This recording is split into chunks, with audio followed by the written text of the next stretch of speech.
What's going on, guys, and welcome back. Today, we're going to be breaking down the newest card to come to the game in Havoc. It comes out on Tuesday, and it could be the worst card to come to Marvel Snap, but it might be a lot better than you think. We're going to break down the best cards and combos and where Havoc fits into Marvel Snap.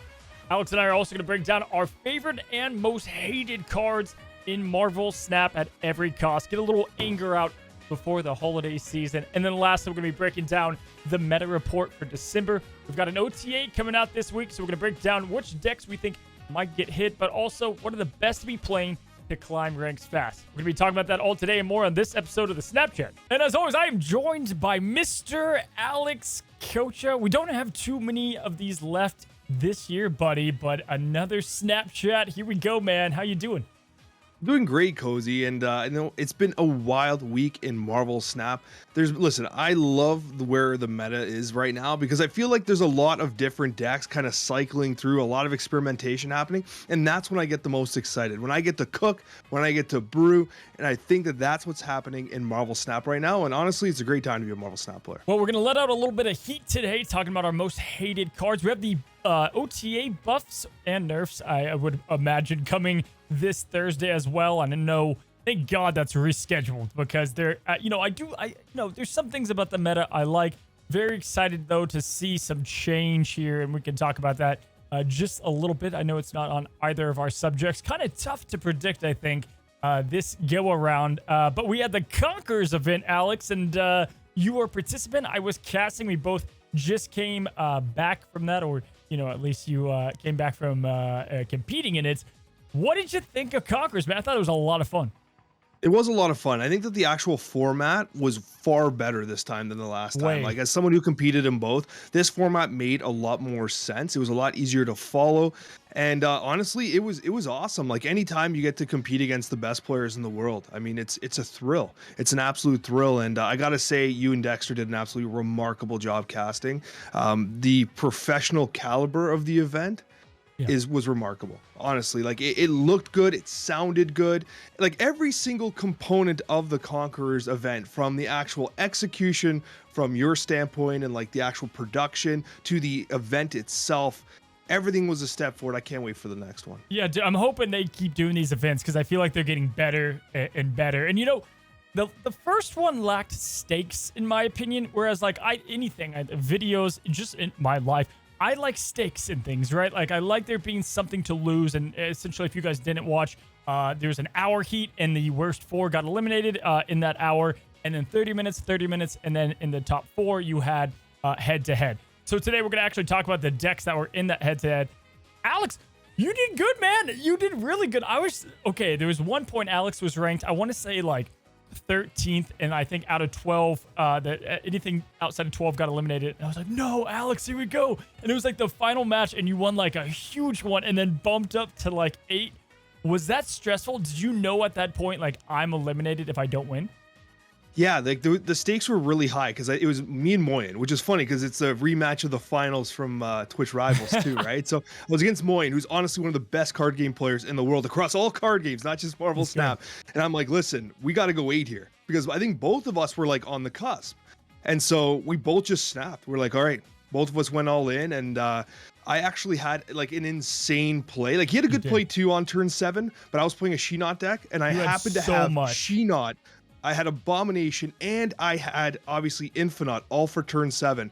It ended up being a 41 power play on my side that, like, Moyen was just like, well, I guess I get clapped here, right? And so it actually propelled me from, like, 13th place all the way to 7th because the field was so tight. Yeah. That 1 8-cube win, like that was enough to kind of propel me forward, and it was awesome. Like, it was a rush for sure. If they doubled the participants, and I almost feel like they should double the heat time. Like 30 minutes was so tight. Like, if you were on the bottom looking in, you had to snap going into like every game because of how tight the queue times and everything was. If they double that so that there's a lot of queues happening, because at one point, Alex, you were 5 going in. You were about to like make it. I think you're fighting for your spot, like, in it all, right, into the semifinals. But you ran out of time. Like, you legit couldn't queue to try to get one more match. And so I know that was like on my end. I'm like screaming. I'm like, oh my gosh, the podcast. And then I was also feeling bad that I didn't vote for you because I was like, no, hey, Next time. All right. There's always next time. It's too much favoritism if I vote for you. Okay. But it's not a lack of confidence, because that's definitely high. But you know what I loved about it is I've seen other card gamers or just people in general be like, there can't be a competitive format in Snap. It's too RNG based. Well, Alex, the #1 easily voted player and who we would all consider the best, Lambie won, right? So like, I think that also spoke volumes to Snap, and Snap being good. I think that was good for Snap in a way, right? To show that who was voted. And I think there are so many great players undiscovered, but you know, Lambie is a very good player in the game. The fact that he won, I thought was really good for the game as well, right? To show that there is a lot behind it that can win consistent. I'll tell you one thing, as someone who was competing in it, it definitely felt competitive. It felt extremely competitive given the format. And the first kind of wave, we had someone eliminate, I think it was Spyro, by literally one point. One single point he was eliminated by. And going into the second phase, I was second place. And then I dropped down to 5th. And you're right, like I couldn't find the Q match and stuff like that, because what happened was it was so tight that even retreating for 1 cube could have dropped someone from 4th to 5th, from 3rd to 4th. And then all of a sudden, like the matchmaking became so critically important. It was such an intense experience. And like, yeah, anybody saying that Marvel Snap can't be competitive, I'm sorry, you're wrong. Like it definitely can be competitive. And reliably competitive, right? I think that's the thing about it. It's like being able to beat the RNG and smart retreating. I love the fact that it went to friendly battles after, because there is more kind of meat there as far as what happens. Now, big shout out to Felicity too. She went in and was gaming, man. She was #2 for a while. Definitely like a dark horse there. There was another person though, Amano Satoshi. I didn't even know who Amano Satoshi was. And this man did not use a Loki deck, used ramp and went toe to toe with Lambie. It came down to a 50-50 on the final play. And then it would have gone into one last battle. Had some crazy draws with the Gamma Lab. Amano Satoshi, I told you on Twitter, big fan of you, buddy. But anyway, Conquerors, awesome event. We're going to talk about the decks they used here later in the show. Alex, though, what are we talking about on your side of the Snapchat? Cozy, we're going to be talking about Blob. Blob came out this week and it has taken the meta by storm. We'll also be talking about our top 10 Series 5 cards in Marvel Snap in ranked order. And then finally, our weekly series of the mailbag. And I can't wait to dive into the users' questions. You know, you missed a chance to say huge, a big, a mess. I don't know. Blob's a big guy. Can we just talk about Magic the whole show at this Magic variant and how amazing it is? Did you get any of the Hell Galas? No, I didn't get any of them, no. I slipped. I made a boo-boo. I saw your tweet. I got them all. I had to. This Magic was the one I had to get the most. The Jean Grey, really good. Bishop's nice, too. Bishop's nice? Yeah, dude. They're all pretty dang good. I have to admit. I'm hoping for new splits to come. That's what I really hope for soon. I think there was like a space one leaked or something, but I hope more of those come. Now, before we dive into Havoc, I want to quickly ask, we got the OTA coming up. Now, last time was the balance patch. You're like, there's no way Eliath is touched. Werewolf's going down. Is this the Wolf patch? Is this where Wolf gets tamed? Okay, if they bring Wolf down to 3-1, it would be interesting, but like we're seeing such a shift in the meta right now, even with just Blob and what's happening around that, and like a couple different things are shifting enough that like I don't think you can be that reactive sometimes. I think like giving the meta a chance to breathe a little bit is okay. You're seeing a massive decrease in Loki playing anyways, but if they moved Werewolf down to a 3-1, it would not surprise me. That's perfectly within the realm of an OTA change, and it would be completely reasonable, but he's also like from an aggregate win rate perspective, he's not higher than Iron Lad, for instance. And I don't think Iron Lad's getting nerfed. Do you think Eliath is good where he's at? Man, why you gotta ask me such a loaded question? I had to. You gotta answer. Yes, I think Eliath's fine where he is. Ooh, okay. I like it. Yeah, dude, he's such a tough card to handle. He's a very tough card to handle, I think. And then Loki. I'm fine with Loki right now. I mean, listen, it's obviously extremely powerful. You saw it at the Conquerors event, like people were using Loki in the most competitive scenario possible. And when it comes right down to it, Loki can still get the job done.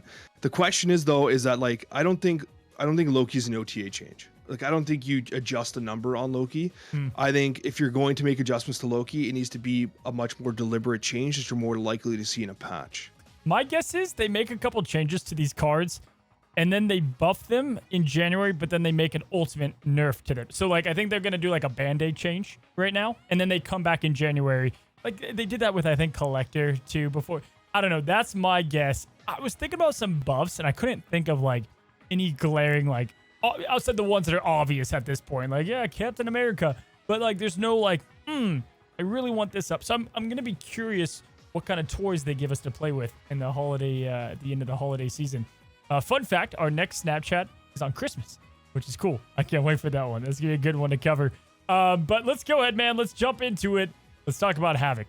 Oh boy, lots to talk about Havoc here. I know we were pretty excited about him at the beginning of the season, and now we're trying to figure out where to land on him. If you don't know, Havoc is a 2-cost, folks, 0 power card. But after each turn, you are going to lose 1 max energy. So think about Electro, but it's the opposite. And this gains +4 power. Now we're going to break down in a second exactly what those energy to power costs are. But Havoc is definitely a perplexing card. Now, right off the rip, I like doing this. Before we get into all the politics of Havoc, star rating. You're gonna leave it to me to give the first rating here? I This is always so do. mean. Come on I don't now. know. Listen, I gotta be honest with you. Now, this might not be the popular take, but I barely know what to think about Havoc. Like, this card is so confusing and perplexing, as you mentioned. Like, I'm saying 3 stars because he could be like 1 or 5. It's Nico. It's literally Nico. Like, it's so hard to evaluate this card without playing it, because like it could be one of the most toxic cards in the history of Marvel Snap, or it could be one of the most dead on arrival, like you just can't play with this cards in Marvel Snap. Like it's so unique. I need to play with it. I need to deck build with it, but to force me to give a star, I mean, I'm saying 3, but like it's a cop-out because I'm just averaging 1 and 5. Dude, it is I think this is a tougher one. Ultimately, I'm glad he's a Series 4 card, put it that way. I think that he is going to be fun to mess with. Man, the more that I thought about him and the more that I look at him in practice, and like we talk about that all the time, like when are you actually going to be playing him? How good is he going to be? Now, let me break this down for people to understand, right? So if you play him on turn 2, you can have 2 energy from that point forward, from turn 2 to turn 7, even if there's a limbo. If you play him on turn 4, you're going to lose that energy going into the next round, right? So it's going to be 4 at each and every... Whatever you play him on, that's the energy you're capped at, is the best way to know about it. Now, there are some obvious combos. There are some that people are like, wait a second, this is amazing. But I want to break down why they're not as good as some people might think. Now, let's start with the pros and start with the best pieces about Havoc and what gets me excited, okay? Number 1, the best 2-cost to play on turn 5, most likely, or he's way up there, right? Guy's going to be a 2/8. A 2/8. He's going to be like the Hulk. He's going to gain his power at the end of turn 6, even though the game is over. And he has the potential, if played on turn 2, to be a 20 power card. If he's played on turn, 3-ish, he's going to be 16 and then 12 power. He has really good stats at the cost of energy. Are those stats enough to make up for what you're losing, Alex? That's the question.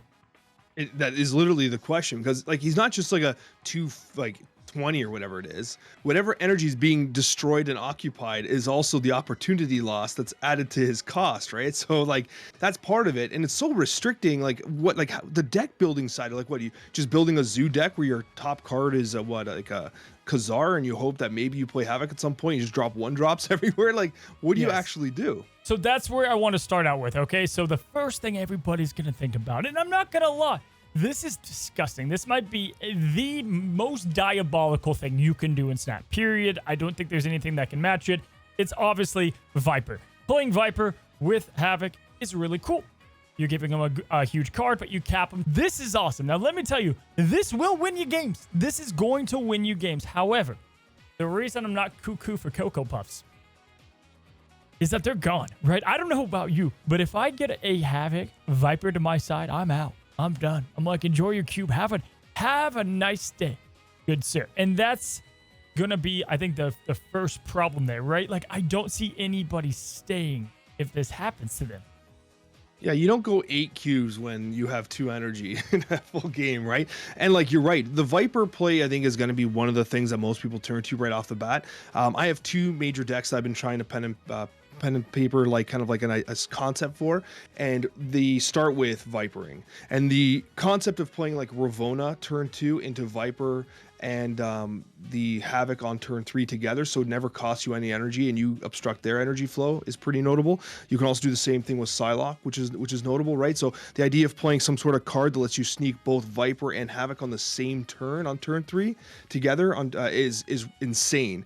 But the thing is you always snap into that. You snap into that and then you hope for your 2 cubes and that's it. Even if they're playing Destroy and then like they destroy it with a Carnage or Viper afterwards, they've still lost the energy by the end of that turn where you kick it over, right? So they're working with only 5 at the end of the game. So it is a very like debilitating move. Like it 100% is. But you are right. Like, what's the actual cube rate on something like this? It's probably really low. Like, that's what makes Elias so strong, is you catch people in their boxer briefs because they don't expect Elias to come down. But like, you see Viper just coming down and you see the Havoc get kicked over, you know what's up, right? And you get out of there. It was so specific. Thank you for the imagery there. It was really, it could be, you know, boxer briefs. Are you a brief guy or boxer guy? I'm a boxer briefs guy. Like, listen, I have boxers. They're like boxer shorts, but they're very tight. They hug. They hug. What I wanted to bring up before we got into combos. Man, you asked. Thanks for answering that. I'm so glad that you like boldface. Like, I'll ask you about like, what do you think about this card? You're like, man, you put me on the spot. But if I ask you boxers or boxer briefs, you're like, oh yeah, I love you. Before we get into the combos though, Alex, the one of the things I wanted to highlight is the Spotlight Week. Holy goodness. This is an insane Spotlight Week. Nico Minoru and Legion. If you don't have these cards, now I will say you got 2 Series 4 in there, okay? But Nico, this is the chance to get her. And I think Havoc, he's going to have some uses. And let me tell you, I'm actually pretty fond of the card. We're going to get to the combos I think are really good outside of just Viper. This is a banger week, yeah? It's a great week. 100%. And I feel like you and I are one of the ones that are trying to bring Legion back. Both of us have released decks with Legion over the last week or two because he has been super good.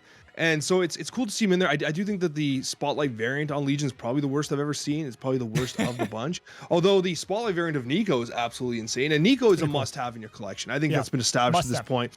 It has to be in someone's collection, just like Lad is going to have to be in your collection the following.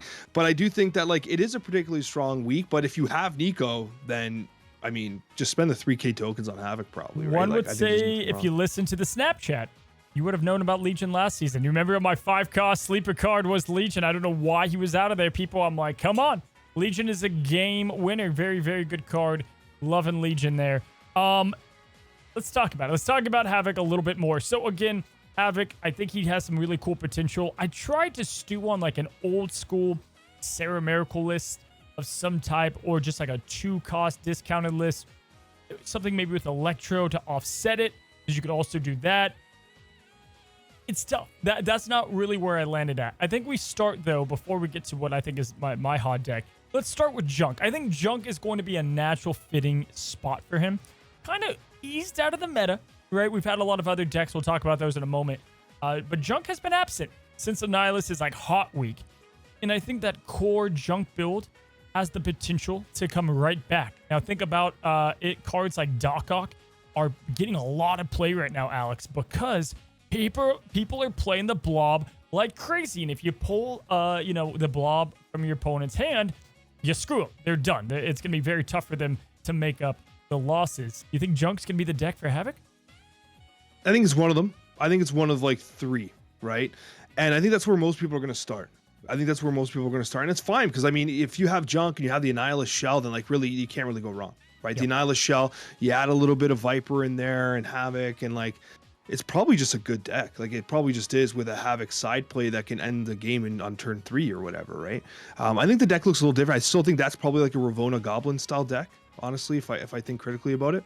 But, I mean, I'm surprised you're not bringing... Okay, I don't want to, like, pull the rug out from under you, but, like, you recently released an absolute banger negative deck, right? Thank you. Hey, thank you. I was like, he's going to do it. He's going to say negative.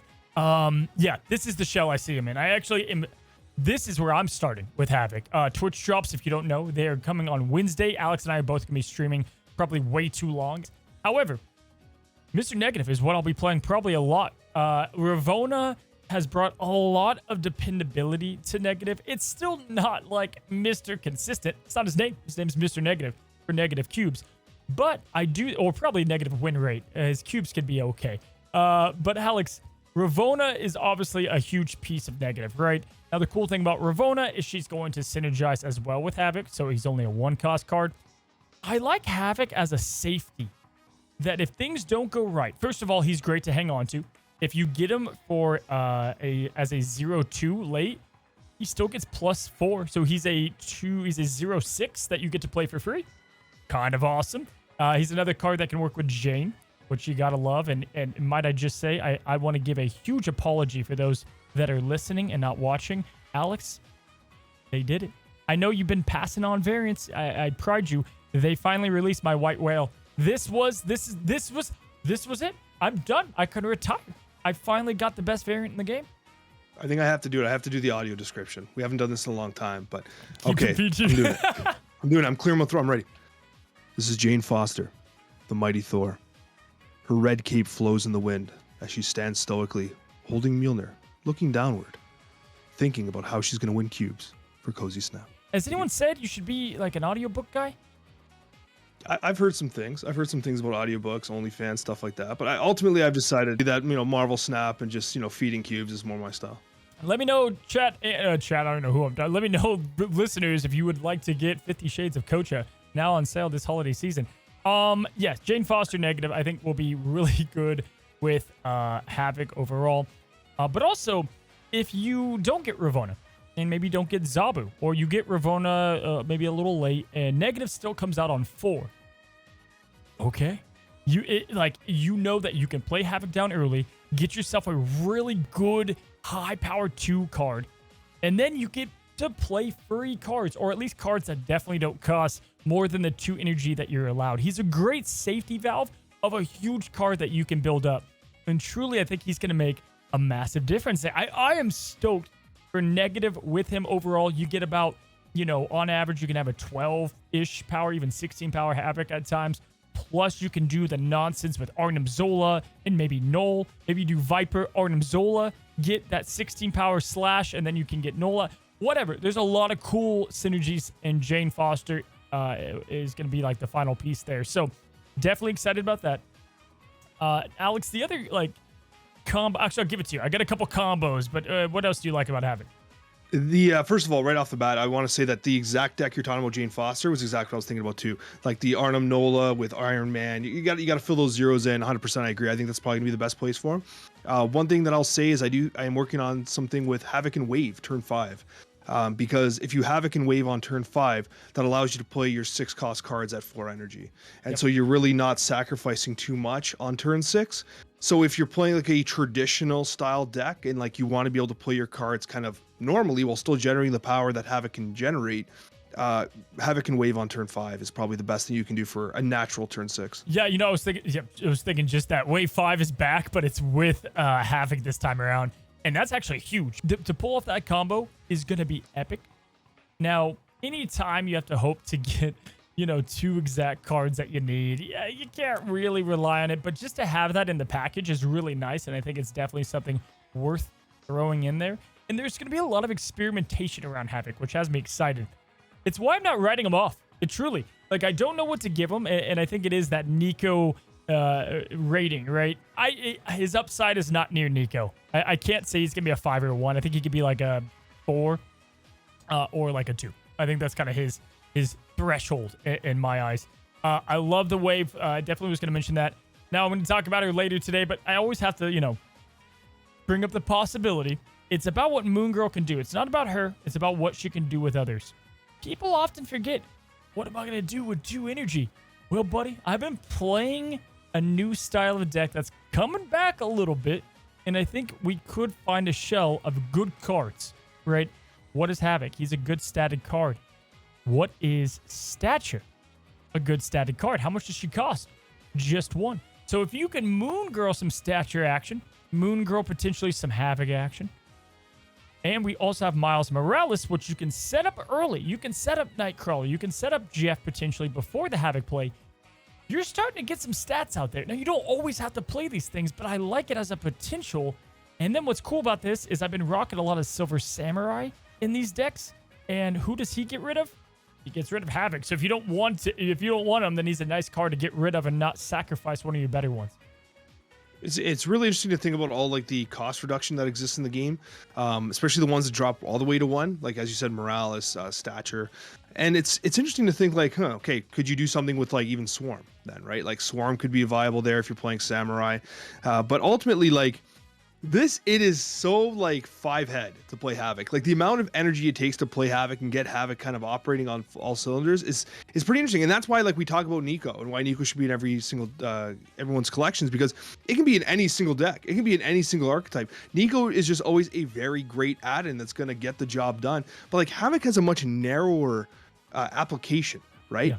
But the deck building perspective is wildly unique. And so like honestly, I like the Moon Girl call out because there are a couple things like even She-Hulk, right? Even She-Hulk to some degree, if like depending on when you play Havoc, you're able to float enough to be able to play multiple She-Hulks.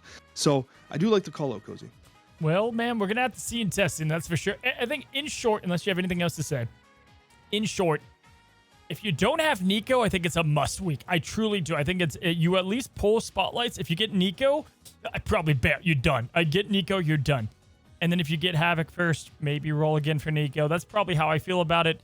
Next week is really good, so try to, think about if you want Celine and Iron Lads in there. Make sure you guys are looking at your own collection. That's what it comes down to. If you need Iron Lad, if you need Nico, both are must-have cards. Those are the ones I'm chasing rather than the premier slots. But Celine is also very, very good, and we're going to talk about her next week. Let's move on to our next subject, favorite and most hated. Now, before we get to favorite, do you remember, like, dude, I swear I have, like, no memory as a child. I don't know why, man. I didn't grow up with it's a travesty, actually. I don't know why I'm smiling. There was a flood that destroyed all of my childhood VHSs. And so I don't have, like, a lot of, like, me as a kid. But I remember some Christmas, I remember some Christmas gifts. Was there a Christmas gift you got that you remember that you're like, oh, the red bike or the Canadian flag? I don't know. What was it? Okay, so I remember, like, completely out of the blue. I don't know how my dad and my mom knew I wanted it. But one Christmas, I opened up a Sega Genesis with NFL Football 94 on it. Joe Montana, baby, on the cover.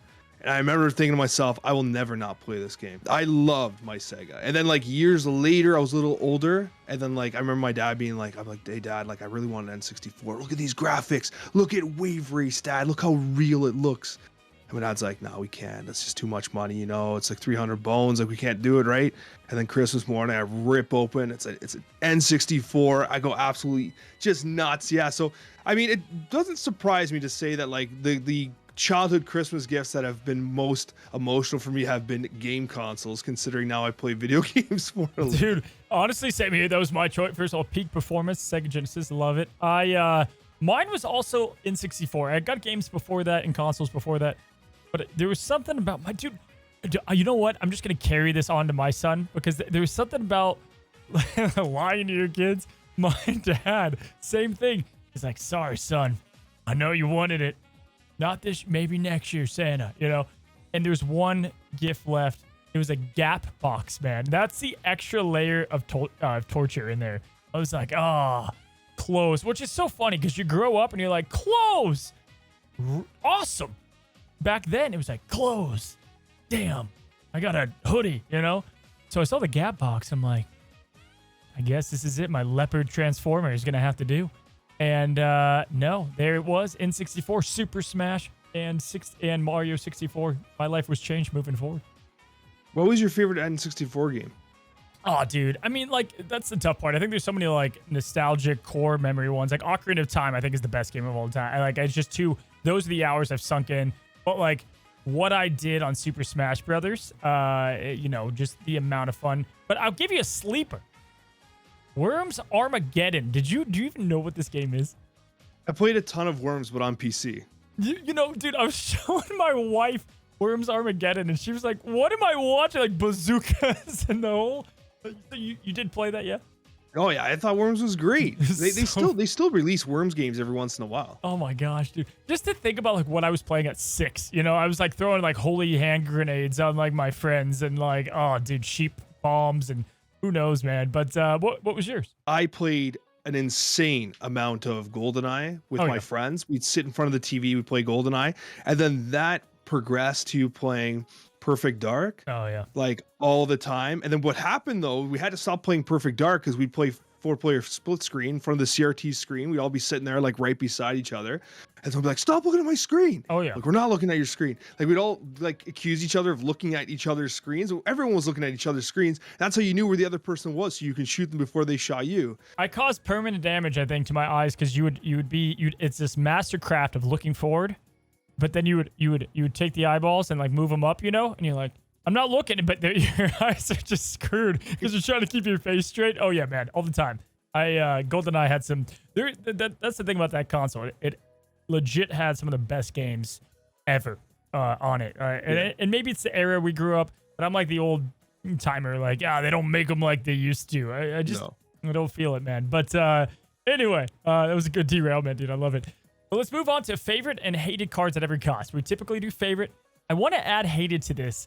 Now, favorite is just like our personal, like what has been performing great for us. Maybe not the best card in the slot. And hated are the ones you can't stand. You want to delete it from the game. You hate them. Cannot stand them in Marvel Snap.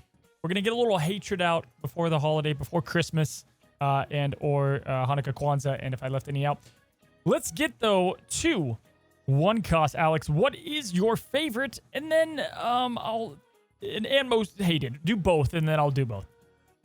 All right, so at the 1-drop slot, I'm falling back in love with Sunspot. The reason for this is because Destroy's only occupying a 7% meta share now. It's down about half of what it used to be in prior months. And so you're seeing a lot less Skillmonger out there. You're able to get that Sunspot ramping up nice. A limboing location, skip and turn 6 is back on the menu. And so Sunspot also gives you a lot of like versatile play with floating energy that I think is often underappreciated. So I've been really loving Sunspot, and I've been hating. I can't believe this because you actually called this months ago that this card was coming back. Hating Spider-Ham. I can't believe it's back. It's back in full force. Dude, I tried Spider-Ham. so hard to have you see the light, and I think it was multiple episodes. You're like, nah, you're huffing the hopium. It's hopium pills over there. Dude, you finally see why this bacon / he's eating a human. I heard from Dan Hip himself. Dude, did you catch any of that interview, by the way? Brilliant. Dude, brilliant. I love the interview. People could not get over how absolutely like just gorgeous of a human being Dan Hip was. That was like so much of the focus. It was all of it. I couldn't believe it. It was all of it. The entire comment section was like, what a Giga Chad jawline. Like, oh my gosh, he's so handsome. He's handsome. Daddy Hip. I know. Yeah, he's a good looking man. And even like just better person. Like really cool guy. Yes, Spider-Ham, most hated. I think this is an easy one to pick for a lot of people. He can be frustrating a lot of the time. And then when he doesn't hit the right card, it's still like, well, you got rid of a card for nothing. Like, that's the thing about it, right? So I did have him there. Very close. I guess I'll pick another one because you had that. Now, I don't know how... Dude, Nico's the top of mind. Nico's top of mind as my favorite. Gotta love Nico. So much juice about her. Damn near my favorite card of the game. It's just... There always feels like something you can do with her and something you can do with your deck to make it make sense. Drawing to... I want more cards like Nico. Truly, I want cards with this flexibility. I would love this at every slot in the game. Like, it's just super fun. I guess it would get a little overpowered then. If it wasn't Spider-Ham, I have a special shout out for Misty Knight Evo. There's something about this damn card that I've lost so many matches to where I'm like, I won. It's over. And it's like, just one extra point. And it always goes to the lane that I don't want it to go to. So that's my honorable mention of something you might forget. So yes, Misty Knight, most hated. Number 2 or 2 cost for you, favorite and most hated. I think we have to have the most hated the same. We have to. The most hated has to be Black Widow, It right? has to be. Yeah. I was looking through and I'm like, oh, maybe this one. And then I got back to the top and was like, screw you, Black Widow, and you damn Widow's Bite. It's definitely tamed down now that Blob has just murdered Darkhawk. But it's still annoying.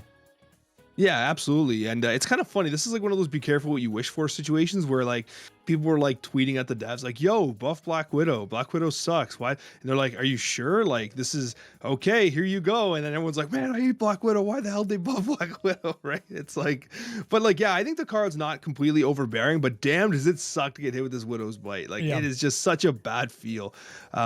my favorite is, again, I think I said this last month, but it's Ravona. I just can't get enough for Ravona. I love the card. It's one of my absolute favorite cards in Marvel Snap. I don't care what anyone says. I think this card's completely underrated right now. Welcome to the club, Alex. Welcome, welcome. It's great here. It's my pick. Yeah, absolutely. Ravona. Heck, she has one of the most competitive decks at the moment. Welcome, everybody, to the club. You're a little late. There's about 5 of us there, and now everyone's coming along with it. C3 Ravona is fine, but I really think Ravona and the double up action Ravona ongoing, that is where she is slaying, buddy. 3 cost. This is always the toughest. I think this is typically the most tough cost out there. Favorite? Oh, this is easy. You're saying 3 costs is hard? This is the easiest for me. It was so favorite without question. Gladiator. I don't care. It's Gladiator. It was by far my favorite card to play this season. I don't care if it cost me 8 cubes every single time I played it. I will play Gladiator with a smile on my damn face because it is a fun card. Now you can't play it now because the meta is everything in everyone's deck has like 10 to 14 power. So don't play Gladiator right now. Blob kind of ruined it. So no, Gladiator is totally off the menu right now.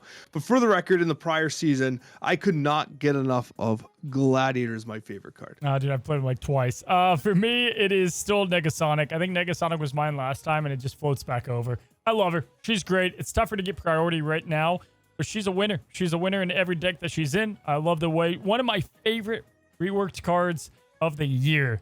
Negasonic with an easy win there. And most hated, buddy. I actually found it difficult to pick one that like I really hated. I think Wolf was the easy one, but I didn't pick that. What did you pick? So, you're going to disagree with me because you're like, how do you hate this card? But I've been getting this card played against me a lot, and I'm kind of sick of it. It's Beast. Beast is good, man. It's too good.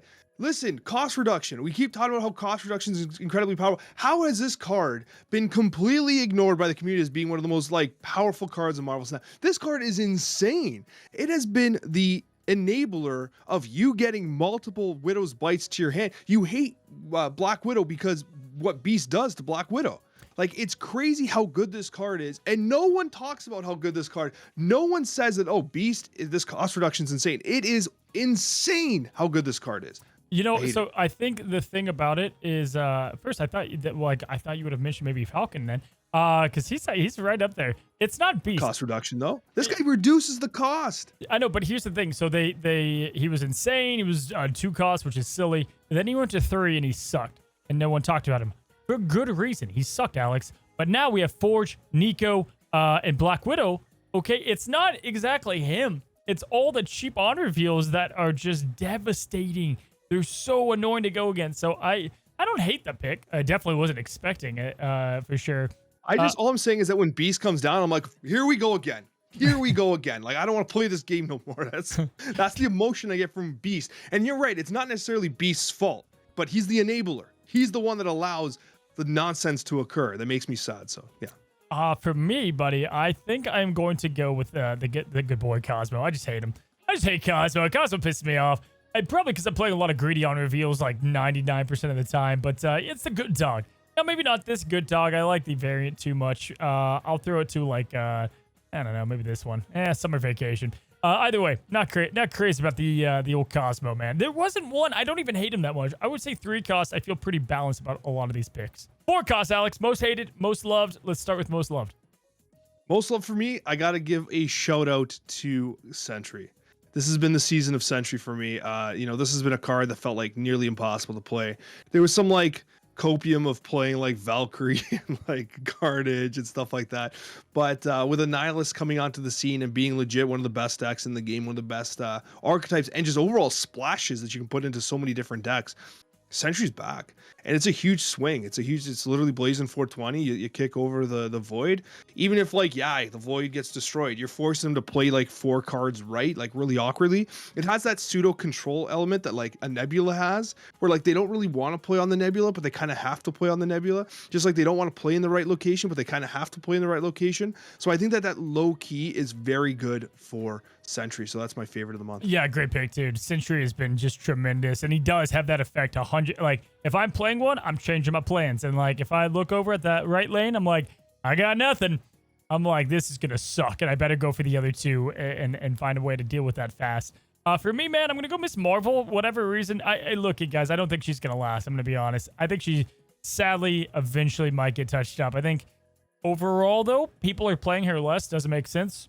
She's great. She's fantastic. She's better than Mr. Fantastic. She's tremendous. I loving me Miss Marvel there. Most hated though. Again, kind of a tougher one, you know. There's only one, and you can pretend like you're not going to pick it because I know you love them, but it's time that you put the only card to hate on the screen. Okay, I know, dude. If it wasn't Loki though, I was like, who would have been in this? And I'm like, I get like, it is nowhere near like the Loki hate because I'm not even like crazy. I don't like Loki. It's like why people didn't like the Patriots for so long. Like if they're the best, people hate you, right? Like that's just how it works. Not this season. But I was thinking, look, what do you think about this card? Not that card, not Drax, about this card. I don't hate Phoenix Force. When you brought up Drax, I'm like, who hates Drax? Like, what kind of hot take is this now? What do you think about this SOB? Yeah, I hate Drax. I can't believe no one's playing this card. Like, it's all play for 3 days in the entire calendar year of 2023, and you're upset at Drax. No, Phoenix Force, though, the reason I love it, but the reason I hate it is like, I play Phoenix Force decks. I'm like, they got the combo, and then best deck ever to exist in Marvel Snap, except you need perfect hand draw, and then I'll get it. It's worse hand draw than like Mr. Negative, and then I'll get it. I'm like, bottom of the deck. Never see Phoenix Force myself. I don't think I've ever 8-cubed more decks than Phoenix Force. Yeah. Like when I see that Human Torch flying around, I'm like, okay, well. Like, I'm going to just Killmonger you because I'm playing a Surfer deck and my Nova's sitting on the board. And I can't believe you're still in turn 6 running back and forth thinking that it matters.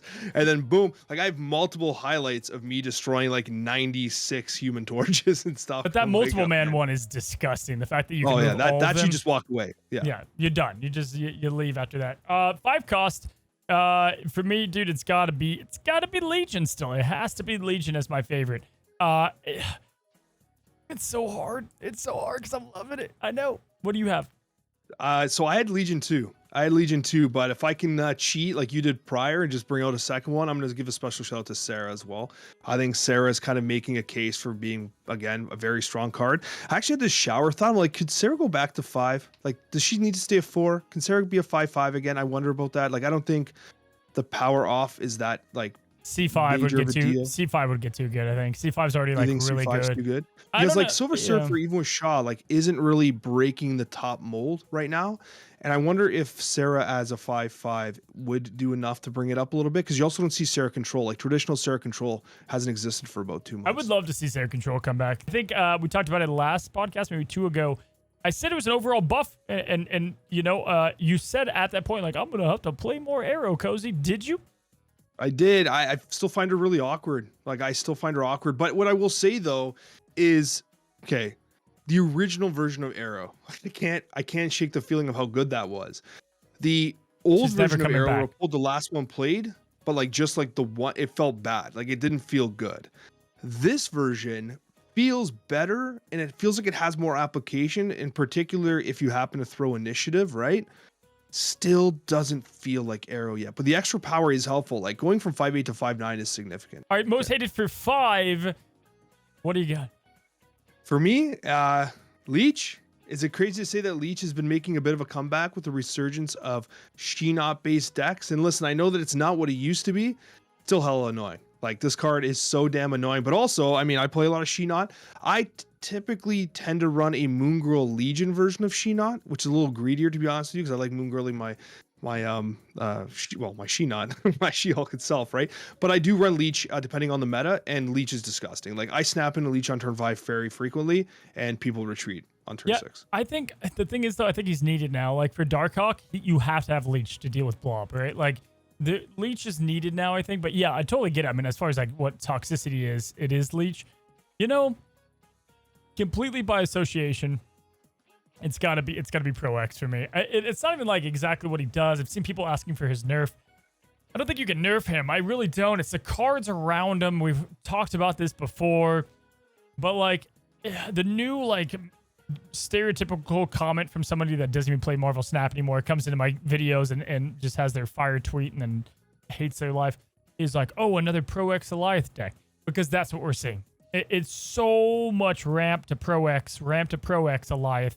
that I think it's starting to get stale per se in some aspects. So definitely that would be my pick there. 6 cost, man. You can hate a card, but is it Alioth? Yeah, it has to be. Yeah. So then let's go favorite to wrap up this segment. My favorite this season has have to have been She-Hulk. Now, Cozy, I know you've been a long-term She-Hulk believer, and I got to tell you, I'm on the wagon now. Like, She-Hulk's back. I know Mobius took a little bit of wind out of the sails of She-Hulk, but she's back. She's great. Phenomenal card. Absolutely love to see it. Yo, I'm surprised. First of all, I love it. Love the pick. And you can back it up. Conquerors, I saw it. I actually knew what you were going to be playing. I was like, Alex, he's going the Tier 7 monster. It was good to him in the Rivals. It's going to be good to him again. Dude, how do you not pick Blob? How do you not pick Blob? Blob is so fun. I don't even care if he's been out like 2 days. Blob is a blast. Blob is fun. The animation's the best. Like the blah, blah, blah, blah, blah, blah. Like it's so good. The flavor of them's good. This variant is absolutely insane. Like it is actually, this is probably the best Hellfire variant just because like it encapsulates the character so perfectly. And apparently this has to be discussed. Apparently he's not wearing a bikini. This was something that was up for discussion last week, whether or not the original Blob was wearing a bikini. Because to me, it looks like his belly's kind of hanging out and that he's got a bikini bottom on. But people are saying he's wearing a full one-piece leotard and that's his belt. But that belt looks the same. It's like a skin tone color. So I'm sorry. It does look like he's wearing a 2-piece bathing suit and that is a small little tight bikini. And if he turns around, then I mean, that's different variants for another day. For me, it was like right under it. They're lucky they included this little black spot right here because I'm like, what's under that? But either way, Blob for me, man, it's that you can't calculate his power. We're going to talk about it more on your side, but absolutely love the Blob. Now, that is going to take us, Alex, to a quick fire run through of the meta at the moment. So right now, the meta, we're going to see some changes as we head into the new year, though.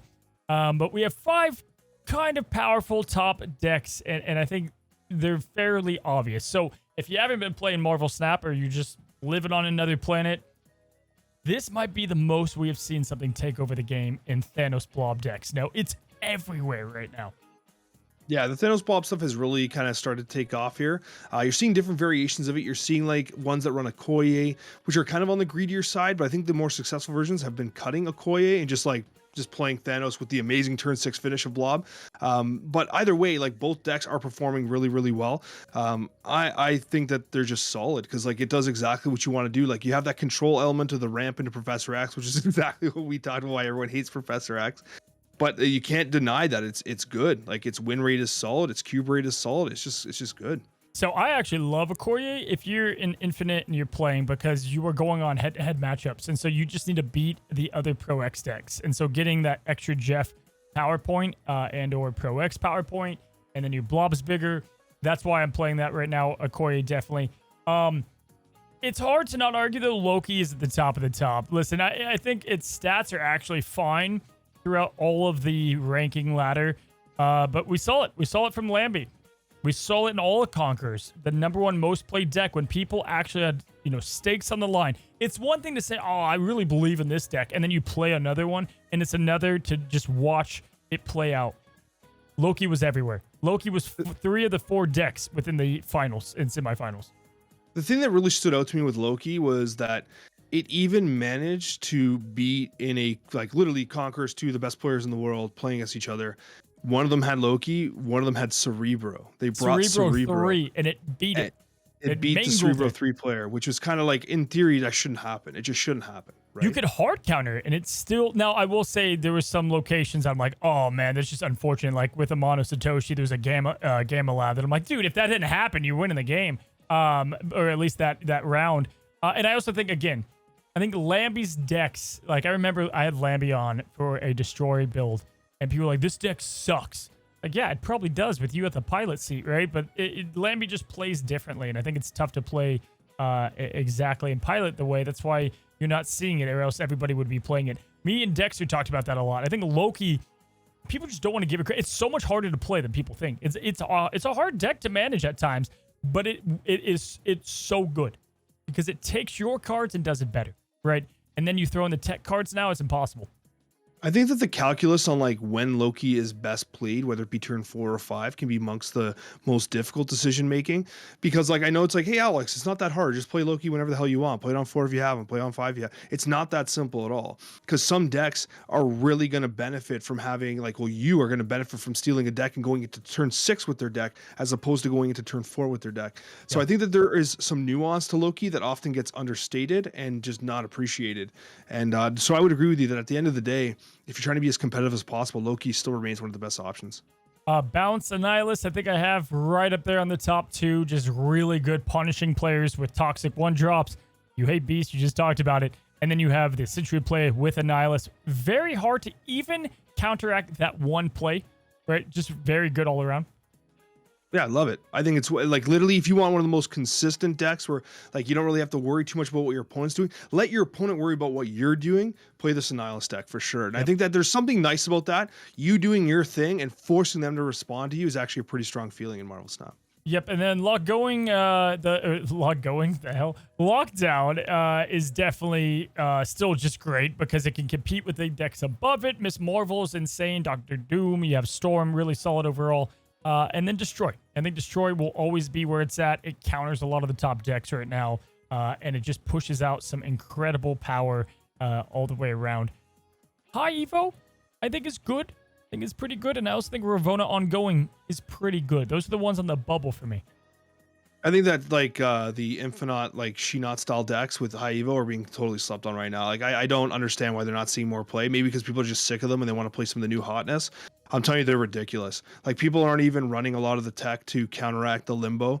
People are playing Storm, but they're often playing Storm out early. Because they're trying to set up a lockdown situation. You're able to skip turns. They cannot play Professor X on a Sunspot, right? They can't play Professor X on a Cyclops. So you're able to set up these locations where like lockdown, like you just outpace them. You always have initiative. It doesn't matter. Like there's so many ways you can approach that game in this meta. I'm actually shocked more people aren't playing high Evo, I like specifically the debuff Evo.